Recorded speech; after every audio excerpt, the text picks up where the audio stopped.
Nongeye kubasuhuza cyane mwese mukurikirana Voice muri Rwanda TV. Dutangiye isomo kwiga kudoda season 18 episode 50. Ni ukuvuga ngo hano rero ikintu turi gukora nta gutinda, turi gukora ikote ryacu.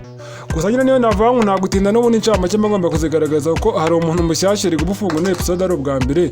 Niyo yaba atari mushyashya incamake ni ingenzi kuri buri video. Nibura umuntu akamenya ngo byatangiriye aha bizarangirira hano, cyangwa se tugeze aha, cyangwa se ntitwabikoze, ukamenya ibisigaye n'ibizakorwa byose biba ari sawa kuri buri episode yose nkoze. Rero nkabihereza n'umwanya wo kubisobanura ko nta kodi nabigenza, ngomba kubisobanura nkabivugaho. Ikote ryacu uraribonye imbere n'inyuma ni kuri rimeze, amaboko ni kuriya, ikora ni kuriya. Aka ni agakoti rwose twakwita ngo ni ikote rya kigore. Hari ikote rya kigabo, hari n'ikote rya kigore. Rimeze kuriya, rifite imifuka, ikora ni kuriya, ipesu ni kuriya, hasi ni kuriya. Hari abambwira ati kuki utazizeho pasuri inyuma, nyine irane no modeli twakoze nyine niyo, kuko ntabwo nari gukora nese kimwe nuko nashyiraho pasuri inyuma, hakagira umbwira ati none se kuki utakuyeho pasura, kuko abantu bose ntabwo bakunda pasura, sibyo? Niyo mpamvu rero ngewe nkora nyine ibinjemo nka mwarimu. Wowe rero uri kwiga ibyo bindi wenda tuzabikora, ariko tutanabikoze riga nawe wabikora. Gusa hari ibikomeye ko gushyira pasura hano. Nimba ugeze ku ikote modeli nyinshi warazize, gukora pasura inyuma koko buriya riga wapfa no kubikora ukagereranya ukareba kandi bikavamo. Nese pasura koko pasura ndumva atari ibintu bigoye pe. Ni ukuvuga ngo rero hano izi ni incamake, harimo gufata ibipimo byose twarabyize, gushushanya amadekupe narabisobanuye, ariko ibibazo ukuntu buri gihe munasobanura incamake, ubundi nagiye nishyigikira nkaba nigindiye nkahaza incamake zivuyemo, sibyo byiza? Ariko nyine kubera ukuntu mbakunda, ndabakunda cyane, buri urukundo rutagira uburyarya. Abantu bavuga ati uriya muntu aba yishakira views ibiki n'ibiki, nagira mbabwira ati niyo nawe nshaka views n'ubundi umusaruro wazo urongera ugasubira gutunganya amasomo. Wakaba se ngiye nzungukira mu kuba ndi kubaka izina nka mwarimu ku isi hose, nkavuga ati mfite abantu nigisha ku isi hose bagiye batandukanye, umwe ari mu Rwanda, undi ari mu Burundi, undi ari muri Kenya, undi ari muri Canada, undi ari muri Amerika, undi ari mu ibihugu ni byinshi pe. Nge abo ntavuze nawe mwihangane, nyine biba byabanye byinshi rimwe na rimwe. Koko erega hano mba ndi gusobanura amasomo, ntabwo mba ndi kuvuga ati ndarondora abantu bose aho bari, kuko ni ibihugu byinshi pe. Unumva ko kantu kugenda atari sawa se, kuba umuntu ashaka gusohora isomo nkabazi neza ko mfasha abantu bari mu gihugu ndimo, abaturanyi ndi kubafasha, abo mu bihugu bindi ku migabane yindi nabo nkabafasha. Uzi ko n'uwo mu Bushinwa ejo bundi wanyandikiye, ariko nyine akoresha Icyongereza kubera ko nyine yanze kwandika mu Gishinwa kuko ntabwo nabasha kugisoma. Ni ukuvuga ngo rero urumva ko nabo baba bahari, ubundi ni ku isi hose. Ntabwo navuga ngo buri gihugu mfitemo umuntu, ahubwo nyine uko bagenda babona channel yanjye niko bagenda bankurikirana. Twakomeje urumva ko rero ibyo bintu byonyine ni umugisha pe, ni umugisha. Ngiye kubaka izina gutya n'ibyo bintu nicyo kintu cya mbere nshaka. Naho ibintu byo kuvuga ngo views ngo niza abashaka, ngo dutinza, ngo reba, ngo nuko badukirana, bivuga uko bishaka ariko si cyo ngamije. Niyo zanaboneka ndabizi neza ko ibintu byose aba ari business, ariko ni business ikomeza kwagura business. Ntabwo ari business amafaranga aboneka ngo ngiye kuri kwinezeza, njye ku Gisenyi ngo rika ngiye aho nawe yego umuntu acishamo akajya yajyayo, ariko ntabwo ari cyo mbangamije hano. Oya rwose reka babwize kuri ni level nyiriho, ntabwo ndi kuri level yo gufata amafaranga amanetse ngo nyihutire kujya kuyarya. Ndi kuri level yo kuyafata ngakomeza nkashora, kareba ko hari aho twagera. Kwikomereza nyuma yo gufunga ko bagomba gufunga. Sasa rero wabonye noneho niyo nabihinura gutya, gusa nta hejuru n'umuntu abagomba kuhafofera.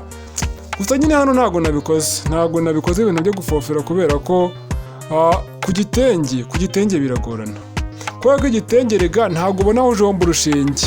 Umenye ko ufofera kuriya ubujomba urushinge ku bwiza, ukarugarura ku kidubuzo kihiniyemo imbere kandi ufofereramo imbere. N'imbere inyuma ntabwo ugomba kuhafofera, inyuma nta rudodo rundi ruba rugomba kuhagaragara. Yewe nta n'iteranyirizo umva habe no kutiri igomba kuhagaragara imbere. Byose bigomba kubishyamo imbere mo hagati. Imbere ndi kuvuga hari imbere hakora ku mubiri y'umuntu yambaye, cyangwa se hakora ku ishati wambariye imbere cyangwa se ku gapira. Hari n'imbere nyirizina hagati ya duwire no hagati y'igitenge nyirizina, aho naho ni imbere mo indani. Rero aho imbere mo indani niho umuntu agomba gufoferera, hari inyuma ku bwiza nta muntu uhafoferera. Nizere ko ibyo nabyo bisobanutse. rero hano nawe reka mfunge ku rundi ruhande mite nkomeza ubwo nyine nzafofera nyuma sinabigaragaje ariko buriya nabitekereje numva birambabaje navuga ngo ubundi gute bino bintu nabitarutse nyine bihita bimbabaza pe ntago ari wowe gusa wenda uvuze ati simbibonye wenda nzayabona ubutaha nta kundi najya buriya biba byambabaje mavuga ati akantu ku kandi ku buryo wenda hageze wenda nk'umuntu wenda nyine ntabwo bihira bose ariko wenda ari nko kuri wenda nk'umuyobozi wenda w'igihugu runaka cyangwa wenda nawe waho ndi ushinzwe wenda nk'imyuga ushobora kuvuga ati uriya muntu afasha abantu benshi reka wenda tugire ko twamugeza tumufasheho nibura akomeze afashe benshi kurushaho nyine icyo gihe amahirwe se nyabonye niwo mugisha ukomeye cyane pe sinzi nyine mba numva mbyifuza nanjye ariko ntabwo najya mu bayobozi mvuga ati nkeneye inkunga zanyu gutya na gutya oya ndakora ibikorwa bikivugira nibyo byiza nkore ibikorwa bizivugire gusa ntabwo mvuze ko buri muntu wese azajya agaragaza ibikorwa hari n'utaba ufite ibishoro by'ibyo bikorwa nyine uragerageza ariko ngiye mba numva nyine n'ibi nabyo ntacyo bintwaye gahoro gahoro ariko nawe nyine uramutse ubibonye nyine nk'umuntu ukomeye nyine muri izo nzego nawe wadushyigikira wadushyigikira turushaho kugera kure kandi rwose reka mbabwize ukuri amasomo yanjye yose abasobanutse uyarebye rwose ubona ko asobanutse hano rero dukunda gushyiramo ka kadodo tunakomeza nta gutinda hano magishemo nkaganira kuko ntabwo nabona ubusobanuro bugiye buhuye hano ahantu hamwe niba ari akadodo ni akadodo nkomeze mvuge ngo akadodo ndetse ubwo ntiwabyumvishe ko ndi gufunga hariya rero niyo mpamvu ukishamo tukaganira kugira ngo nyine nibura mwumve ko mari hari ukuntu nacegeka mukagira ngo nanagiye mukagira ngo amajwi buriya yapfuye sinabimenye ujya wumve ko mari ibi bintu ntabwo biba byoroshye buri segonda ryose ndi kurivugaho ibaze ko nta munota washira ntaravuga ngo nkaba narakoze episode ngo 50 zirenga abantu turakomera pe ni ukuri haya buri kiremwa muntu nicyo kiremwa kiba gifite icyo nakita nk'ububasha bukomeye cyane mu bintu bijyanye n'imitekerereze imikorere gutekereza icyiza n'ikibi ibintu nk'ibyo kuko ibindi biremwa ntabwo bibasha buriya birabitekereza ntawamenya ntabwo nabyivangamo imana niyo ibizi tunikomereza hagati aho hano hantu ubu ngiye gukora ikira hari ahantu nsize kari akagwa kuriya ahagana hagati n'ahagana hejuru itegereze neza ikintu ngiye kuhakoresha kuko nanjye buriya bije kuriya ntabwo ndimo ndibuka neza ikintu nahakoreye ariko uko ndashaka kubisobanura niko mpita mbyibuka hariya ni ukuvuga ngo ngiye kumera nkaho ndekuyemo gatoshye impamvu ngiye kurekuramo gatoshye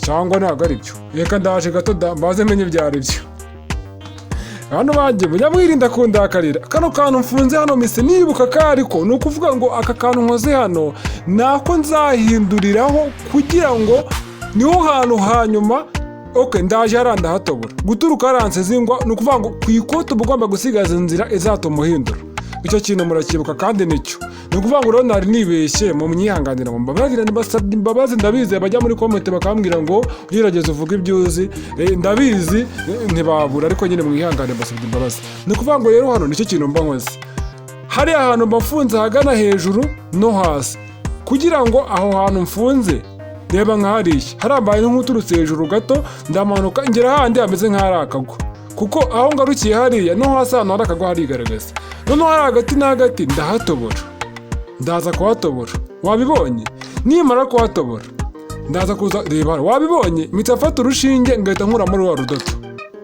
ubirebe neza ndukateho kuko kuri ku ruhare ryawe kuri ugatatondorura kari akadoburire kose ugasanga urudodo ruvanyemo kugera hasi urudodo rwo muri doburire ruba rumeze nk'urudodo rwa foronse ntabwo ruba rukomeye cyane ruba rworohereye niyo mpamvu iyo ngiye gushyiramo ziriya ndodo maze gushyiramo mu kanya mpfundika nturuka kure yaho kugira ngo nze kusiriza hariya noneho kari akadodo nkuyemo hano urabibona ko ngakuyemo yitegereze neza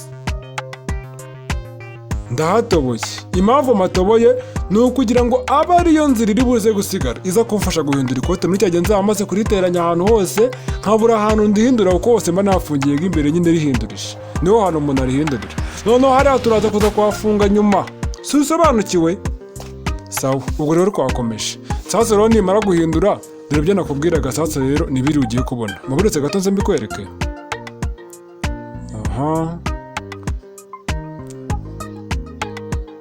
ntiharamba n'ahatoboye ku kaboko kamwe gusa, dore ngaha harigaragaza, dore ngaha hariya, nubwo rwose njye ntoboye hatoya, gusa nidushaka turaza kuhongera ntarebye, ntoboye hato ariko se ubu ngubu gusa sinakabije gutobora hatoya, gusa nyine ugomba kureba murihanganira akabazo k'ishusho.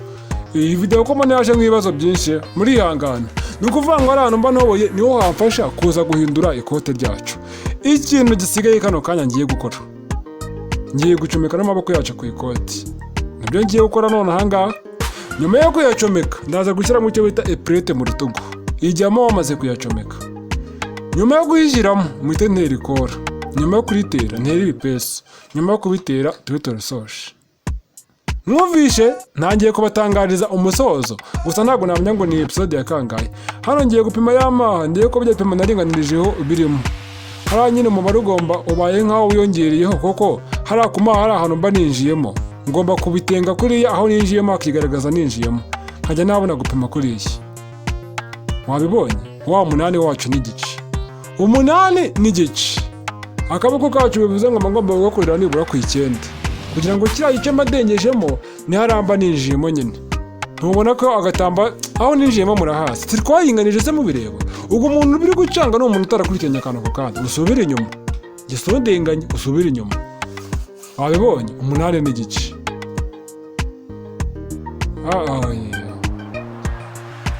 Ubundi twavuze yuko iyo uringanirije ku 8 ku rutugu rwacu, nibura uba ugomba gukora amaboko ari ku 8 n'igice.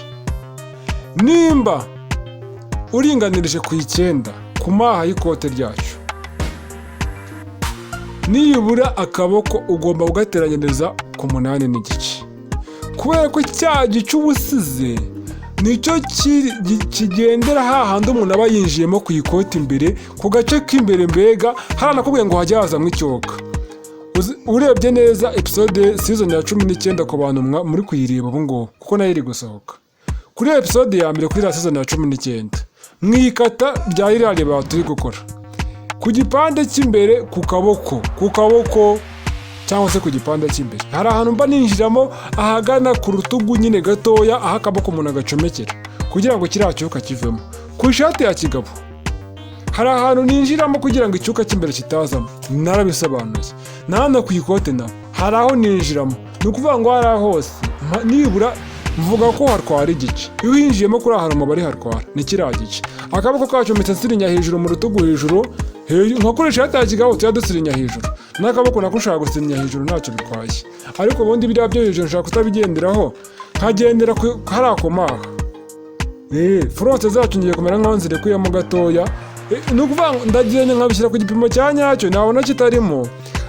Kuko akaboko hari igihe ujya kukongera ugasanga kutire wazimaze, usanga urekura ziriya fronte ahubwo kugira ngo urebe ko ibipimo byavamo. Nyine uba ugomba kwigengesera cyane ku buryo kutire zigomba kuboneka. Mu gihe akaboko ubonye ko kutire zabaye naho ushobora guhura n'ibibazo, wowe mwikata zazongera. Niba narengeremo kutire ya rimwe uzanenze mu ya kabiri, hari ikibazo se? Twagiye hano mu rutugu sasa rero, hamwe hari ka kariziyeri ko ku ishati ya kigabo. Nimba wibuka neza ko nabikoze ku ishati ya kigabo, hamwe hari riziyeri mu rutugu hariya, ziriya riziyeri reka nzihuze ndebe ko bivamo. Nibyo nshaka. Nimba mbonye bitavamo, ku maha yo kwiriba ya hoho duhuza duturutse mu kwaha, ntabwo duturuka mu rutugu. Ariko ku ishati ya kigabo duturuka mu rutugu tugahuza ziriya riziyeri. Ziriya riziyeri rero ndafata riziyeri yo ku gitambaro nyirizina originali cy'igitenge cyo ku ikote ryo ku bipande by'imbere n'iby'inyuma mba nahuje, ngihuze n'igitambaro nyirizina originali cyo ku kaboko cy'igitenge byonyine, aribyo mbanza guteranya kuriya. Ngende mbiteranye, hanyuma nyuma yaho ndaza gufata igitambaro buriya nkita originali cyangwa nkita pirate. Aya ntabwo ari pirate da, originali nuko nicyo kigaragara ko bwiza. Ndafata igitambaro cyo ku bubi cy'akaboko nyirizina cy'akaboko, ngihuza n'igitambaro cyo ku bubi cyo ku gipande cy'imbere n'icy'inyuma cyo ku ikote, aricyo amaduburire yombi naho nyateranya ukwayo. buri kidubuzo hano ugiteranya n'ikidubuzo cyacyo, buri gitambaro cyo kubwiza ukagikuza n'igitambaro kwacyo. Ni ibyo ngibyo nta bindi, niyo formule naguhereza nta yindi, naho ubundi ibindi byo kujya kugucanga hano ntabyo pe, kuko ibintu byose ngegeza kubisobanura. Twakomeje guteranya. Ubwo dutangiye gucomeka amaboko tugiye kugera ku musozo, nanjye numva iri somo ryarangira pe, nukuri ndumva ryarangira. Ariko nyine ese ko inkunga ziba zabuze, atagiye umuntu uvuga ati buriya Valence Media Rwanda TV ni umukene uri aho nyine abatubeshya. Oya, ntabwo mba mbabeshya kandi nta nubwo ndi umukene, ariko hagati aho ntabwo niyemeshye, nta nubwo ndi umukire, nta nubwo ndi hagati na hagati. Ubu ndabizi abantu bavuga ati none se noneho mwarimu abaye iki, none se ubwo atari umukene akaba atari n'umukene akaba atari no hagati, none ahubwo ni iki? Oya, ndi byose, kubera ko yego nyine ntabwo navuga ati ndi kuri runo ruhande, ariko narababwiye ati kuba byonyine mpumeka umwuka nkabasha gusobanura, nkabasha kubona ngeze ejo bundi, nicyo kintu cyonyine gituma numva ndi umukire. Mbishimira Imana. Nayo ibi bintu byo kuvuga ngo mu bushobozi reka ibi bintu ntibishakwa, iyo byanze ejo birakunda, ibi none byakunda ejo bikanga, ariko umwuka iyo wawubuze sinzi ko ni gake cyane. N'abaganga iyo bakora iyo bwabaga nyine nk'abaganga, hari igihe bakongerera bigakunda cyangwa se bagashitura umutima bigakunda, ariko ubu iyo byanze biba byanze. Rero hano mu bintu bijyanye n'ubushobozi ntabwo byakwanga, uyu munsi biranga ejo bigakunda. Niyo mpamvu nkubwira ati wowe ibikeho ubumenyi witurize, ntiwamenya ngo ejo bimeze gute.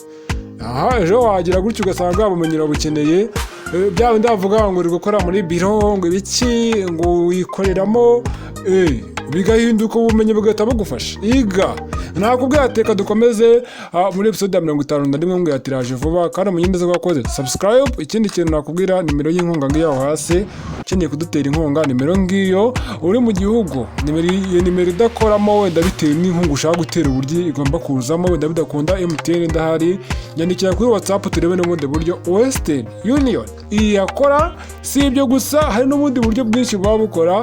Icyambere nuko inkunga yawe igomba kutugeraho ikadushyigikira, tugakora amasomo menshi kandi arushaho kubafasha. Ni Valence Media Rwanda TV rero, muri hanganira imbogamizi zabaye muri kano gace nyine aho nagiye nibeshya. Reka nizere ko wenda bitazasubira ubutaha, kandi iyo byanasubira mujya munyihanganira. Nanjye reka ndi umuntu, mu gihe habaye ikibazo mujya mumbabarira. Bye bye.